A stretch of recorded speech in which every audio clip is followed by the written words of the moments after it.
Hi dear students and friends, आप सभी का हमारे इस यूट्यूब चैनल पर बहुत बहुत स्वागत है। जैसा कि आप सबको पता है कि अखिल भारतीय कंपटीशन एग्जामिनेशन 2023 हो चुका है और इसका आज आंसर की पब्लिश करने का दिन था।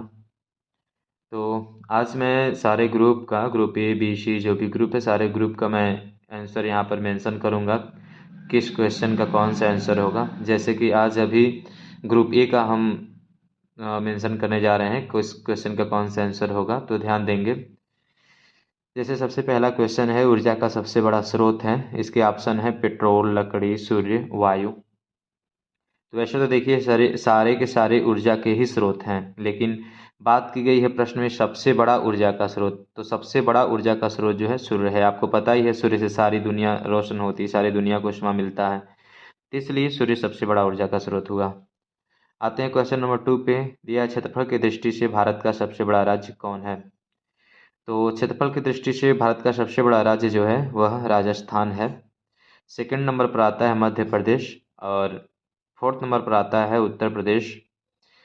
राजस्थान जो है इसका क्षेत्रफल जो है ये 4 लाख नहीं 3 लाख, इसका क्षेत्रफल है 3,42,239 किलोमीटर स्क्वायर इसका क्षेत्रफल होता है। ठीक, इसकी राजधानी पता ही होगा आपको, राजस्थान की जो राजधानी वो जयपुर है। अगर हम उत्तर प्रदेश के बारे में बात करें तो उत्तर प्रदेश भारत का क्षेत्रफल की दृष्टि से चौथा सबसे बड़ा राज्य है और इसका जो क्षेत्रफल है वह है 2,40,928 किलोमीटर। 2,40,928 किलोमीटर स्क्वायर वर्ग किलोमीटर है क्षेत्रफल इसका। चलिए अब बात करते हैं क्वेश्चन नंबर 3 पर। भारत की सबसे ऊंची पर्वत चोटी का क्या नाम है। तो भारत की सबसे ऊंची जो पर्वत चोटी है उसका नाम है कंचनजंगा। वैसे कितने बच्चे आंसर में किए होंगे माउंट एवरेस्ट, लेकिन ये ध्यान देना होगा माउंट एवरेस्ट भारत में नहीं है, जबकि ये है नेपाल में। यहाँ पर पूछा गया भारत की, तो भारत की जो है सबसे ऊंची पर्वत चोटी कंचनजंगा ही है। आते हैं, बात करते हैं अब क्वेश्चन नंबर 4 पर। सबसे तेज गति से दौड़ने वाला पशु कौन है। तो सबसे तेज गति से दौड़ने वाला पशु जो है वो चीता होता है। इसकी गति जो होती है 120 किलोमीटर प्रति घंटा होती है। वैसे कितने बच्चे सुने होंगे रेस का घोड़ा। रेस का घोड़ा भी तेज गति से दौड़ता है, लेकिन ये जितना स्पीड गति से दौड़ सकता है उतनी स्पीड अभी रेस के घोड़े की नहीं होती है। क्वेश्चन नंबर 5 है, उत्तर प्रदेश में कुल कितने जिलों की संख्या है। तो उत्तर प्रदेश में कुल 75 जिले हैं। क्वेश्चन नंबर 6 है, बिरहा किस राज्य की लोकप्रिय गीत है। तो बिरहा बिहार से संबंधित लग रहा है। कितने बच्चे इसे बिहार को ही टिक किए होंगे, जो ऐसे तुक्का मारे होंगे, लेकिन इसका सही आंसर है उत्तर प्रदेश। उत्तर प्रदेश का जो लोकप्रिय गीत है वह बिरहा है। आते हैं प्रश्न संख्या 7 पर। उत्तर प्रदेश का राजकीय पक्षी का क्या नाम है। तो बहुत सारे बच्चे फटाफट आंसर मार देंगे मोर का, धड़ाक से, लेकिन यहाँ पर उत्तर प्रदेश का पूछा है, ये तो ध्यान दिए नहीं होंगे कहाँ का बताना है हमको, किस पक्षी का नाम। तो उत्तर प्रदेश दिया है और राजकीय पक्षी दिया है, तो उत्तर प्रदेश का राजकीय पक्षी जबकि होता है सारस। आते हैं क्वेश्चन नंबर 8 पर। क्वेश्चन नंबर 8 में है, क्षेत्रफल की दृष्टि से उत्तर प्रदेश का सब भारत में कौन सा स्थान है। तो क्षेत्रफल की दृष्टि से उत्तर प्रदेश का भारत में स्थान जो है चतुर्थ है, चौथा स्थान है। और इसका क्षेत्रफल जैसा कि मैंने आपको पहले बताया ही है, 2,40,928 वर्ग किलोमीटर इसका क्षेत्रफल है। आते हैं प्रश्न संख्या 9 पर। उत्तर प्रदेश के किस जिले में सर्वाधिक वर्षा होती है। तो उत्तर प्रदेश के गोरखपुर जिले में सर्वाधिक वर्षा होती है। क्वेश्चन नंबर 10, क्षेत्रफल की दृष्टि से भारत विश्व में किस स्थान पर स्थित है। तो क्षेत्रफल की दृष्टि से भारत विश्व में 7वां स्थान पर स्थित है। इसके साथ साथ में मैं आपको एक ट्रिक बताते चलता हूँ कि विश्व के जो क्षेत्रफल की दृष्टि से जो सबसे बड़े जो देश हैं वो कौन कौन से हैं। इसके लिए एक ट्रिक याद रखिएगा। एक ट्रिक है, ये ट्रिक जो है ये है रुक, चीन, अब, आ, भारत। जिसमें रू का मतलब होता है रूस। रू का मतलब जो है रूस से है। चीन तो समझ ही रहे हैं, चीन। ये इसमें के बाद क जो आता है इसका मतलब कनाडा से है। कहने का मतलब है सबसे पहले क्षेत्रफल की दृष्टि से सबसे बड़ा जो देश है वह है रूस, उसके बाद आता है कनाडा, कनाडा के बाद आता है चीन, उसके बाद आता है अ का मतलब हो गया अमेरिका। अ का मतलब हुआ अमेरिका। उसके बाद आता है ब का मतलब हो गया ब्राज़ील। उसके बाद आता है आ मतलब हो गया ऑस्ट्रेलिया। उसके बाद तब आता है अपना भारत। ठीक है, तो इसके बाद देखिए, तो हो गया आपका एक रू, तो हो गया रू फॉर रूस, क फॉर कनाडा। उसके बाद हो गया चीन। फिर अ फॉर हो गया अमेरिका, बी फॉर हो गया ब्राज़ील, आ फॉर हो गया ऑस्ट्रेलिया। उसके बाद आ जाएगा आपका भारत। तो 1 2 3 4 5 6 7वें स्थान पर आ गया अपना भारत क्षेत्रफल की दृष्टि से। चलिए अगले क्वेश्चन पर चलते हैं। अगला क्वेश्चन है, महात्मा गांधी का जन्म किस जिले में हुआ था? तो महात्मा गांधी का जन्म जो है वो हुआ था पोरबंदर में। अहमदाबाद जो है वो गुजरात की राजधानी है। प्रश्न संख्या 12 है, दुनिया की सबसे ऊंची मूर्ति का क्या नाम है? दुनिया की सबसे ऊंची मूर्ति के बारे में बात की जा रही है। तो दुनिया की सबसे ऊंची मूर्ति जो है अपने भारत में ही स्थित है, जिसका नाम है स्टैचू ऑफ यूनिटी। ये जो है सही होगा आपका ऑप्शन बी 12 का। अगर हम बात करें स्टैचू ऑफ लिबर्टी के, तो स्टैचू ऑफ लिबर्टी जो है ये हार्बर में स्थित है और अमेरिका में, और इसकी जो ऊंचाई है, इसकी ऊंचाई 151 फीट है। इसकी ऊंचाई जो है मूर्ति की 151 फीट है। अगर इसके बेस से लिया जाए, इसके जो बेस बनाए गए हैं, अगर इसके बेस से लिया जाए तो इसकी टोटल ऊंचाई हो जाती है 305 फीट। उसके बाद बात करते हैं क्वेश्चन नंबर 13 का, 13 का, रामायण के लेखक कौन थे?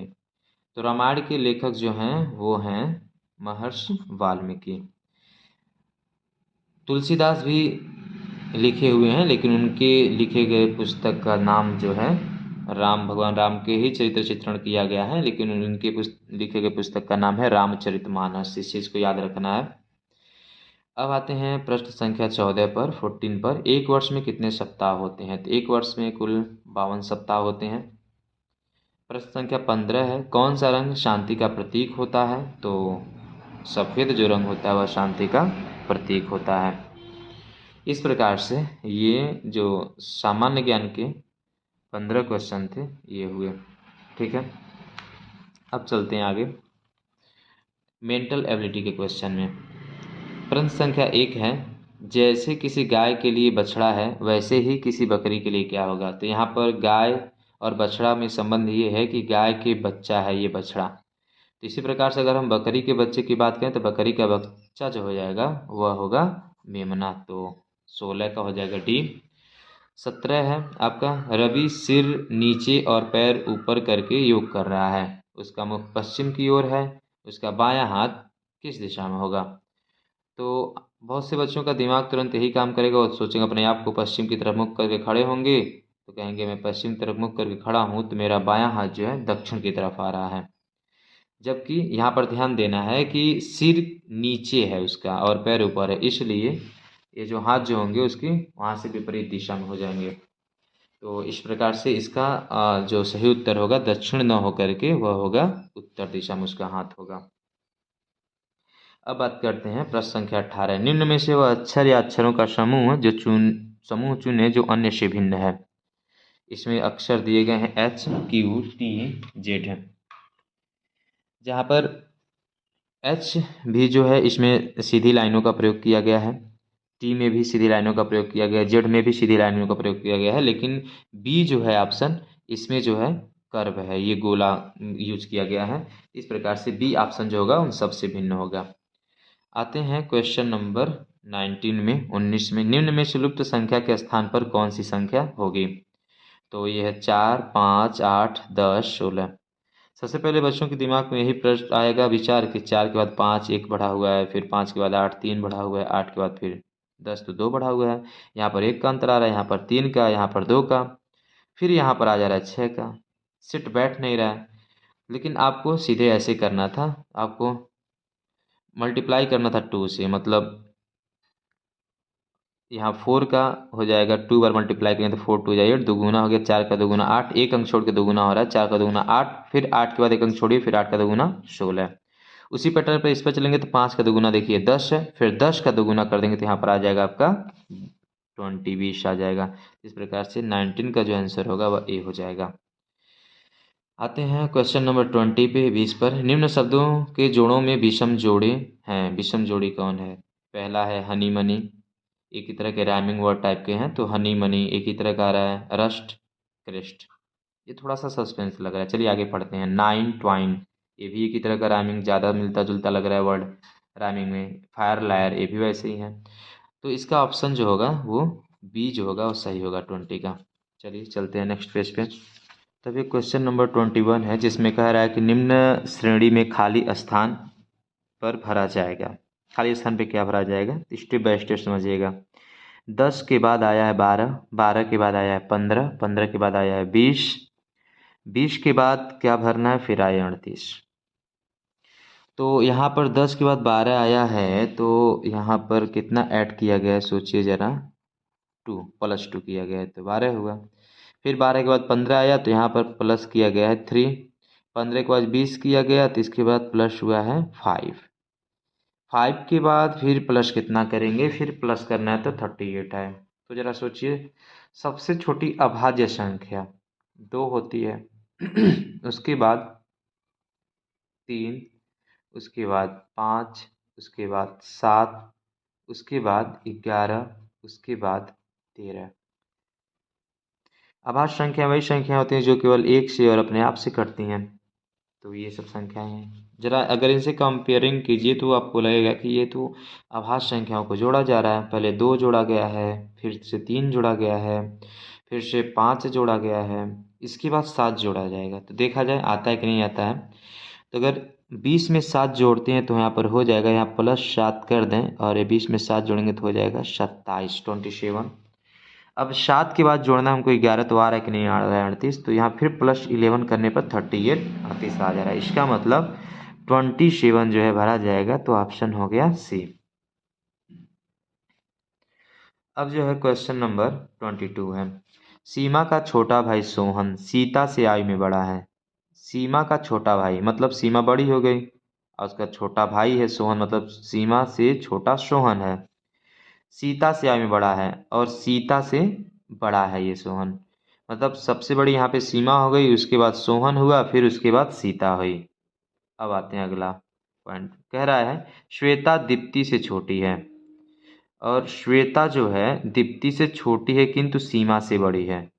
दीप्ति से छोटी है, अब दीप्ति का अलग नाम है, अलग पहली बार यहाँ पे आया है, या श्वेता भी। तो श्वेता यहाँ बता रहा है कि दीप्ति से छोटी है किंतु सीमा से बड़ी है, मतलब सीमा से बड़ी है श्वेता। ये श्वेता जो है इस सीमा से, ये श्वेता जो है बड़ी है लेकिन दीप्ति से छोटी है। इसका मतलब इससे सीमा से, यहाँ पर तो सीमा सबसे बड़ी हो रही थी और इस सीमा से बड़ी हो रही थी, और यहाँ सीमा से बड़ी जो है, यहाँ कर सीमा से बड़ी जो है श्वेता है, श्वेता बड़ी होगी, लेकिन यह श्वेता दीप्ति से छोटी है, तो इसका मतलब दीप्ति सबसे बड़ी हुई ना। तो 22 का ऑप्शन हो जाएगा बी करेक्ट। आते हैं 23 पर। कहा जा रहा है यहाँ पे, यदि पुस्तक को घड़ी कहें, पुस्तक को कहना है आपको घड़ी। पहले बात स्पष्ट के लिए, जो कहना है उसी चीज़ को कहना, आंसर में देना होगा जो कहना है। तो पुस्तक यदि आप कह रहे हैं तो आपको पुस्तक नहीं, अगर पुस्तक है तो उसे पुस्तक नहीं कहना है, उसे घड़ी कहना है। घड़ी जो है उसको आपको बैग बोलना है, जो बैग रहेगा उसको शब्दकोश बोलना है, शब्दकोश जो रहेगा उसको खिड़की कहना है। तो पुस्तक ले जाने के लिए किस चीज़ का प्रयोग करेंगे? तो पुस्तक तो किस में लेकर के जाते हैं? बैग में ही लेकर जाते हैं, लेकिन आपको बैग को तो बैग बोलना नहीं है, बैग को बोलना है क्या? शब्दकोश। लेकिन पुस्तक ले जाने के लिए बैग का ही प्रयोग करेंगे ना, लेकिन बैग को बोलना हमको शब्दकोश। इस बात को ध्यान रखते हुए हम पुस्तक को ले जाएंगे बैग में, तो बैग को लेकिन हम बोलेंगे शब्दकोश, इसलिए ऑप्शन हो जाएगा डी सही। आते हैं 24 पर। इसमें कह रहा है कि सुरेश अपने बगल में बैठे एक व्यक्ति से कहता है कि तुम मेरे भाई की माता का भाई हो। तुम मेरे भाई की माता अर्थात मेरी ही माता हुई ना।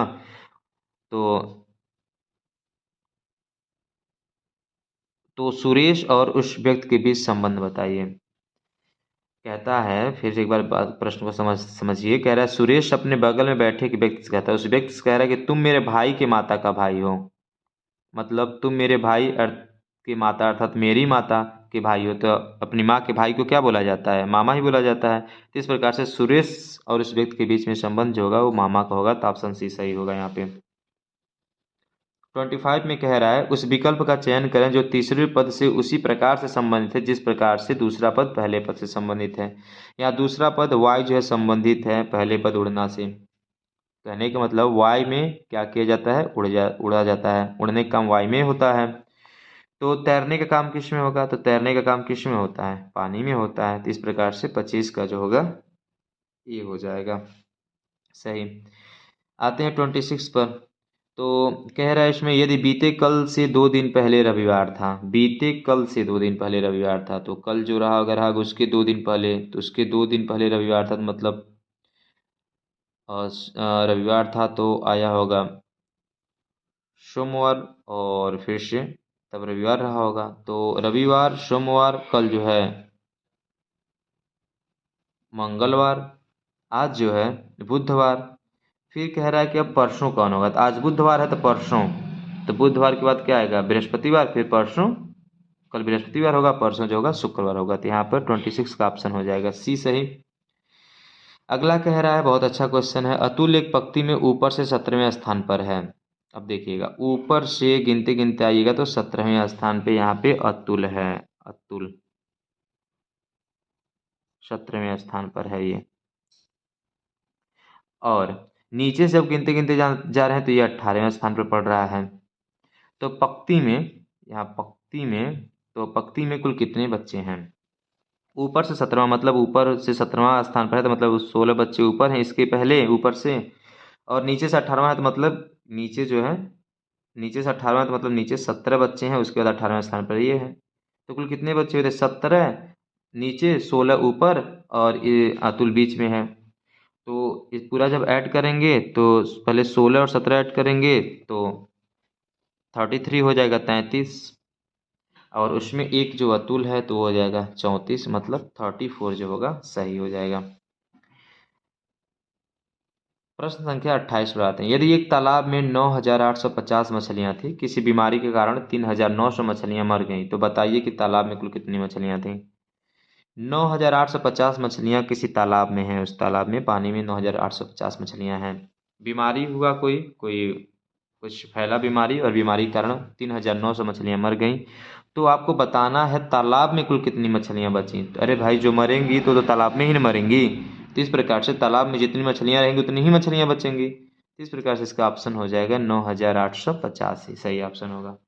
तो कभी भी प्रश्नों का उत्तर देते समय सबसे जरूरी होता है कि प्रश्न को भली भांति समझना। अगर प्रश्न समझते हैं तो उत्तर आप आराम से प्राप्त कर लेंगे, आसानी हो जाएगी उत्तर प्राप्त करने में। आते हैं प्रश्न संख्या 29 पर, 29 पर। जिस प्रकार से 34 का संबंध 12 से है उसी प्रकार से 59 का संबंध निम्न में से किस संख्या से होगी।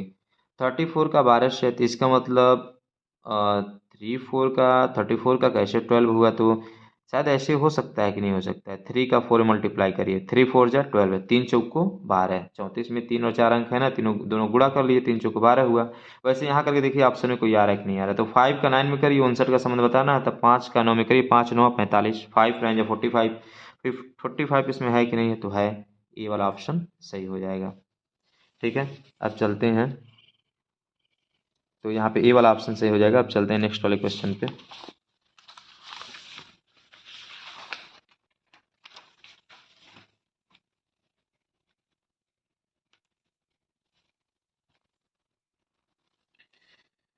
अब ये है 30 नंबर जो प्रश्न है, ये है निम्न में से कौन अन्य 3 से भिन्न है। आलू है, बैगन है, टमाटर है, करेला है।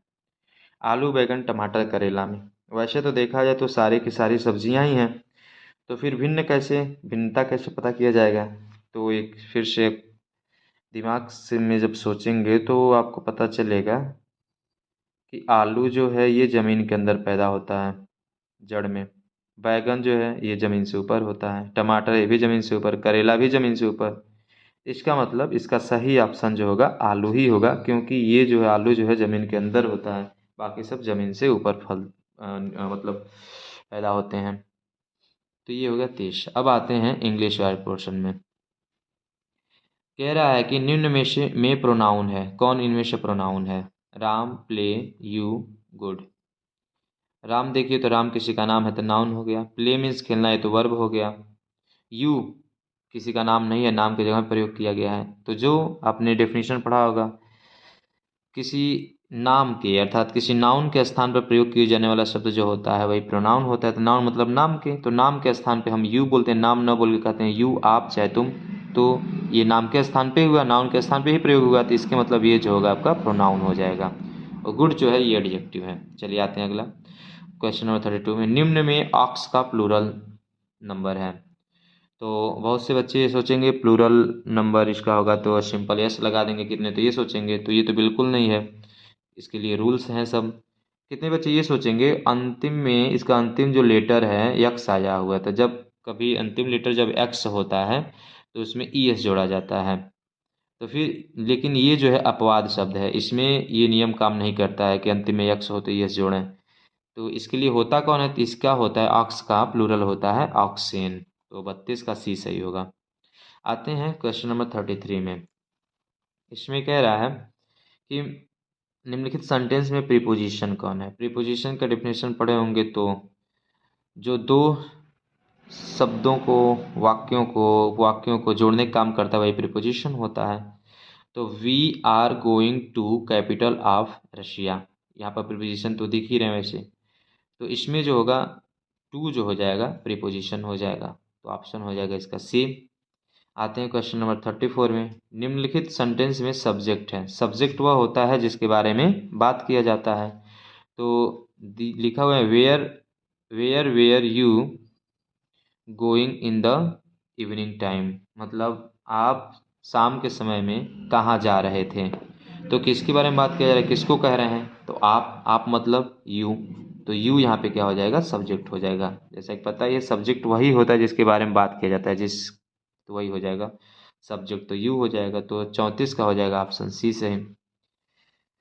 35 पे आते हैं। ब्यूटीफुल शब्द का सिनोनिम्स है। सिनोनिम्स मतलब होता है पर्यायवाची, जो मतलब ब्यूटीफुल का जो अर्थ होगा उसी से मिलता जुलता होगा। तो अट्रैक्टिव मतलब होता है आकर्षित, तो आकर्षित ब्यूटीफुल जो होता है वो भी आकर्षण ही होता है एक तरह का, तो ये तो हो जाएगा इसका सिनोनिम्स। यहाँ पर कहा है, सॉरी यहाँ पे कहा सिनोनिम्स नहीं है, तो हमको देखना है कि इसका सिनोनिम्स कौन है। तो यहाँ प्रीटी मतलब भी होता है वही से समझ, तो ब्यूटीफुल, हैंडसम भी उसी से हो जाएगा। अगली माने होता है भद्दा या कुरूप, तो ये वाला जो ऑप्शन होगा ऑप्शन डी ये सही होगा। ये जो होगा ब्यूटीफुल का सिनोनिम्स नहीं है अर्थात एंटोनिम्स है। आते हैं क्वेश्चन नंबर 36 में। वाक्य हुर्रा टुडे इज हॉलीडे कौन सा सेंटेंस है। हुर्रा यहाँ पर अचानक हर्ष व्यक्त हो रहा है, खुशी व्यक्त हो रही है। तो जब अचानक वाक्य में कोई चीज़ अचानक जब भाव व्यक्त होता है तो वह जाता है इम्परेटिव सेंटेंस में। इस प्रकार से यहाँ पर हो जाएगा ये इम्परेटिव सेंटेंस।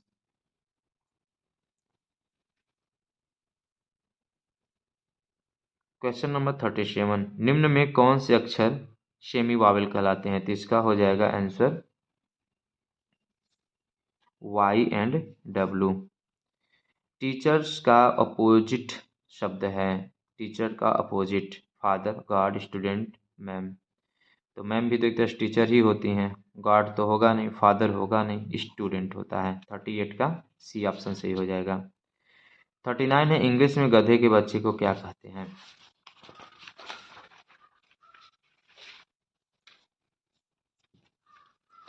तो इंग्लिश में गधे के बच्चे को बोला जाता है फोल, यही ए ऑप्शन सही है। कब जो है ये शेर का बच्चा है, भालू के बच्चे को बोला जाता है लैम्ब, मेमना ये भेड़ या बकरी के बच्चे को बोला जाता है काफ, मतलब बछड़ा, ये गाय के बच्चे को बोला जाता है। तो ऑप्शन ए सही होगा 39 का।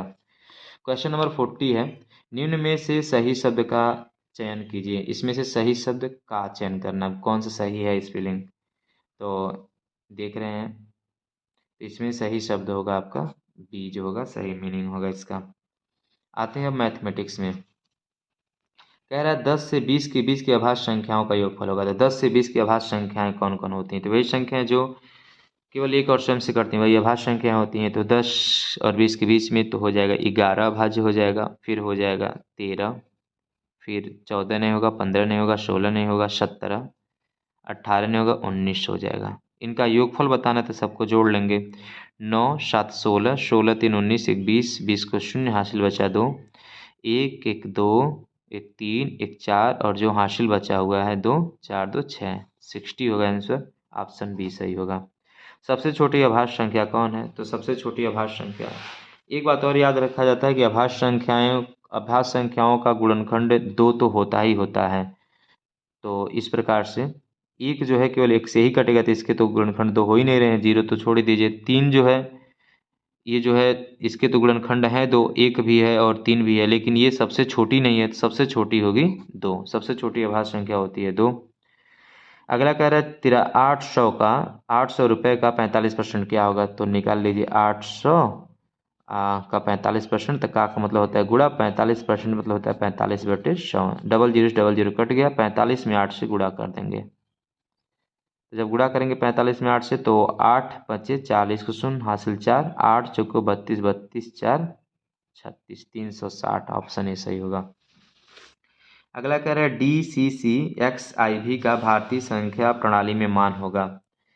तो ये तो रोमन अंक में लिखा हुआ है, तो D का मतलब होता है 500, और फिर 2CC है तो मतलब 100, और फिर प्लस 100, फिर X मतलब होता है 10, और I भी मतलब होता है 4।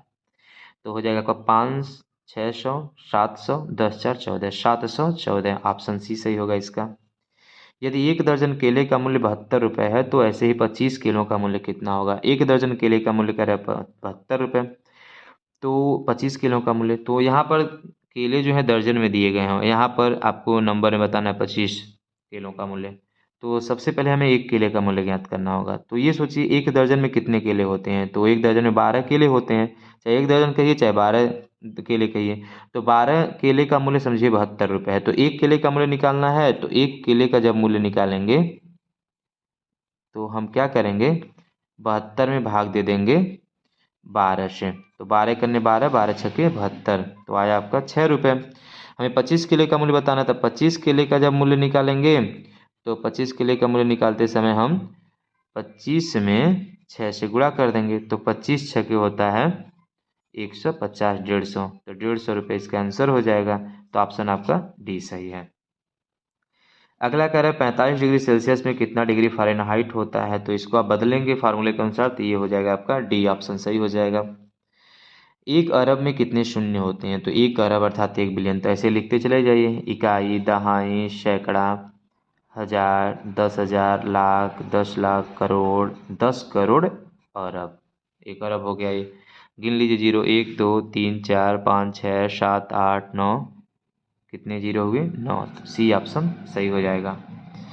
ऐसा ही है 48 में, इसमें 7 का स्थानीय मान निकालना है, तो 7 दशमलव किधर है? तो इसलिए 1/10 के गुणा करेंगे इसमें 7 में, तो हो जाएगा आपका 1/100 से गुणा करेंगे, दशांश शतांश का स्थान, तो 1/100 से गुणा होगा तो हो जाएगा 7/100।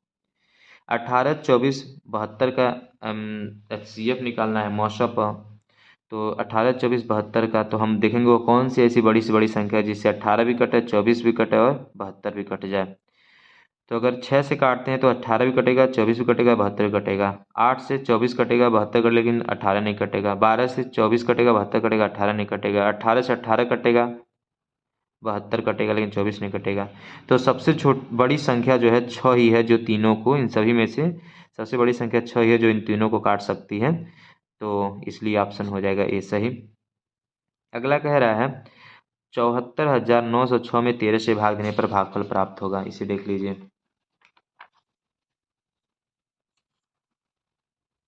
अगला कह रहा है